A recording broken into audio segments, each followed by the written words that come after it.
Hola, ¿qué tal? Mi nombre es Lucero Angélica Aldave Castillo, soy alumna de la Facultad de Estomatología de la UAP y voy a presentar la patogenia de la enfermedad periodontal. Recordemos que la patogenia es una serie de acontecimientos celulares y tisulares que proporcionan el desarrollo de alguna enfermedad. La enfermedad periodontal es una infección que daña las encías y tejidos de soporte dental y esta puede ser causada por diferentes factores. Bueno, recordemos que las encías sanas son de color rosa pálido y de consistencia firme, las cuales al sondaje deben tener más de 3 milímetros y no deben sangrar. Estas llenan el espacio de contacto interdental. La encía sana tiene una apariencia punteada generalmente en la base de la papila debido a la interdigitación del epitelio con el tejido conectivo. Cuando se observa el microscopio una muestra de la placa subgingival, invariablemente aparecen microorganismos de la placa y neutrófilos, los cuales son capaces de fagocitar y digerir las bacterias para eliminarlas del surco. Continuamos con los métodos de diagnóstico.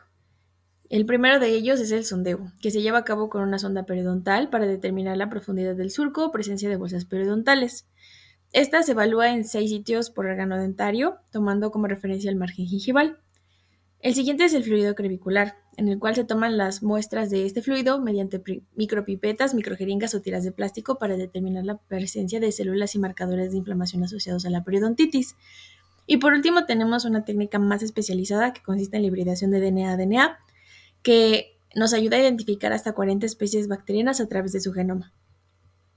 En el caso de la enfermedad periodontal, Page y Schroeder en 1976 desarrollaron un sistema para poder reconocer los cambios clínicos e histológicos de dicha enfermedad, los cuales se clasifican en lesiones gingivales iniciales, tempranas, establecidas y lesión periodontal avanzada. Tenemos de primera instancia la lesión inicial, y esta lesión aparece después de 2 a 4 días después de la acumulación de la biopelícula. Esta lesión no es clínicamente visible, pero existe un mayor flujo de líquido crevicular y migración de neutrófilos polimorfonucleares. Histológicamente se observa el epitelio y la parte más coronal del tejido conectivo, así como la dilatación de arteriolas, capilares y vénulas del plexo dentogingival, que se conocen como edema. Continuamos con la lesión temprana, que esta se presenta después de 7 días de la acumulación del biofilm.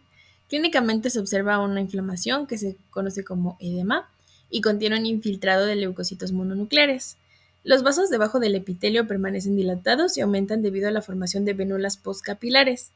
Predominan en la periferia los linfocitos como células T y macrófagos, los cuales liberan citocinas como la IL-7 y 8. Clínicamente se observa que la inflamación ocupa aproximadamente el 15% de tejido conectivo gingival. Posteriormente tenemos a la lesión establecida, que esta aparece después de 2 a 3 semanas de la acumulación de la biopelícula. Dicha lesión se presenta clínicamente como una inflamación edematosa. Debido al aumento de tamaño en el área afectada, el epitelio de unión ya no está íntimamente adherido a la superficie dentaria, y esto da como resultado una bolsa periodontal. El surco gingival se profundiza y la porción coronal del epitelio de unión se convierte en el epitelio de la bolsa, la cual no está unida a la superficie del diente y cuyo infiltrado inflamatorio habrá leucocitos y predominarán los neutrófilos, que eventualmente migran a través del epitelio hacia la bolsa. Por último tenemos a la lesión tardía, que esta comparte las mismas características que la lesión establecida, con la principal diferencia que radica en la pérdida de inserción, la cual es mayor histológica y clínicamente es evidente, así como también la destrucción ósea y la pérdida del ligamento periodontal, la cual provoca que el órgano dentario adquiera movilidad e inestabilidad e incluso puede producir la caída espontánea de este. Para finalizar, tocaremos el tema del tratamiento, que este consiste fundamentalmente en el control de la infección y reducción de la inflamación. Este varía dependiendo de la severidad de la patología y se clasifica en 2 fases.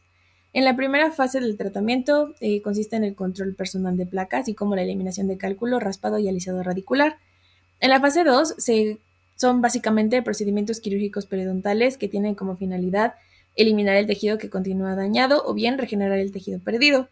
Posterior a cualquiera de estas 2 opciones de tratamiento se debe realizar un control periódicamente y en este proceso de mantenimiento periodontal se realiza la evaluación de tejidos después de haber sido tratados mediante la exploración y el sondeo. De ser necesario, se requiere de la fase 1 nuevamente.